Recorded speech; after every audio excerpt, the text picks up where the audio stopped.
Bonjour et bienvenue à notre méditation quotidienne. Nous sommes aujourd'hui le samedi de la 4e semaine de Pâques, année liturgique C. Celui qui m'a vu a vu le Père. Jean chapitre 14, versets 7 à 14. Dans la première lecture, l'apôtre Paul est revenu parler à la synagogue le samedi suivant. L'auteur des Actes des Apôtres note: presque toute la ville se rassembla pour entendre la parole du Seigneur. Aujourd'hui encore et peut-être plus qu'hier, les villes ont besoin d'entendre cette même parole.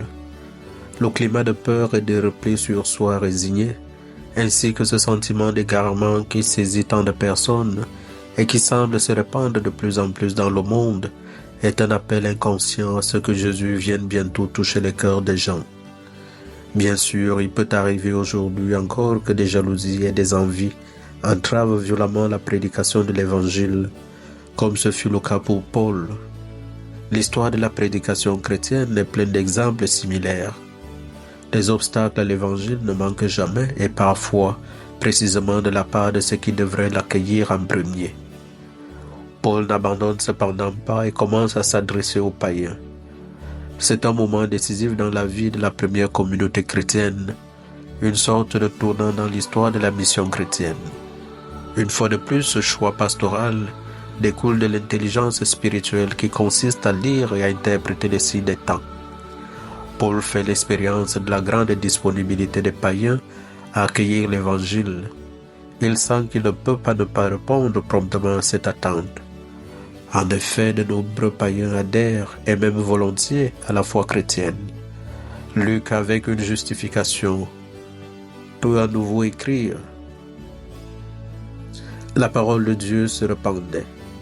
En paraphrasant une déclaration de Grégoire le Grand, nous pouvons ajouter: l'écriture grandit avec ce qui l'écoute.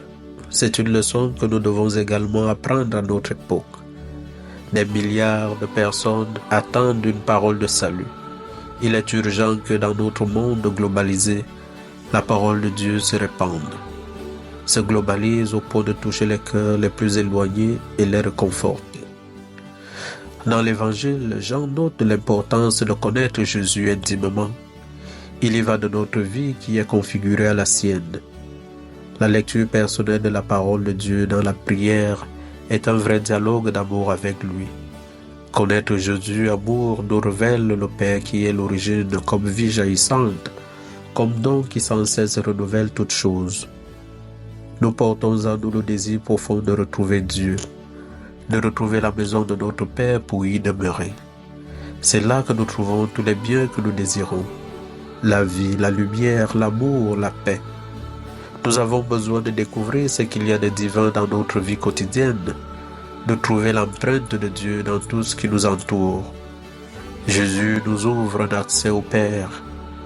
Dès maintenant, vous le connaissez et vous l'avez vu. Jésus, le Fils unique, est tout relatif au Père. Toutes les paroles de Jésus sont les paroles du Père. Je ne fais rien que le Père ne fasse lui-même.